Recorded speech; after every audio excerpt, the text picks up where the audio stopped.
तर आगमन होताच पंतप्रधानांनी विमानतळावर उच्चस्तरीय बैठक घेतली। NSA, EAM आणि FS यांच्यासोबत दहशतवादी हल्ल्याच्या पार्श्वभूमीवर ही बैठक घेण्यात आलेली आहे। पंतप्रधानांनी विमानतळावरच ही उच्चस्तरीय बैठक घेतली।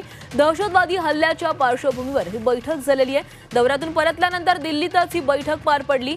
काल सौदीचा दौरा आटोपून हा अर्धवट सोडूनच पंतप्रधान नरेंद्र मोदी हे दिल्लीमध्ये दाखल झाले आणि विमानतळावर येताच त्यांनी या विमानतळावरच मोदींनी ही उच्चस्तरीय बैठक घेतलेली आहे आणि या हल्ल्यासंदर्भात संपूर्ण माहिती घेतलेली आहे। हल्ल्यासंदर्भात ही तातडीची बैठक बोलावण्यात आली। तर हल्ल्याच्या पार्श्वभूमीवर परिस्थितीवर चर्चा करण्यासाठी पंतप्रधानांनी ही बैठक बोलावलेली होती। विमानतळावर दाखल होताच पंतप्रधानांनी सर्व वरिष्ठ अधिकाऱ्यांसोबत चर्चा केलेली आहे आणि संपूर्ण परिस्थिती जाणून घेतली आहे।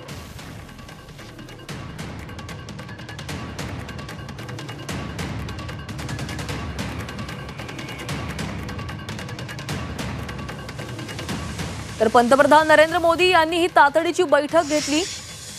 ते त्यांचा सौदीचा दौरा हा अर्धवट सोडून आले। तर मोदी हे सौदीच्या दौऱ्यावर होते आणि हा दौरा अर्धवट सोडून ते दिल्लीमध्ये दाखल झाले। दिल्ली विमानतळावर येताच मोदींनी ही उच्चस्तरीय बैठक घेतलेली आहे आणि तर तिकडे या हल्ल्यानंतर केंद्रीय गृहमंत्री अमित शाह हे देखील तातडीने काश्मीरमध्ये दाखल झाले आणि त्यांनी श्रीनगरमध्ये उच्चस्तरीय बैठक घेतली। तेथील अधिकाऱ्यांसोबत आणि राजकीय नेते मंडळींसोबत त्यांनी तातडीची बैठक बोलावली आणि संपूर्ण परिस्थितीचा आढावा घेतलेला आहे। पंतप्रधान नरेंद्र मोदी यांनी देखील संपूर्ण हल्ल्यासंदर्भात माहिती जाणून घेतलेली आहे।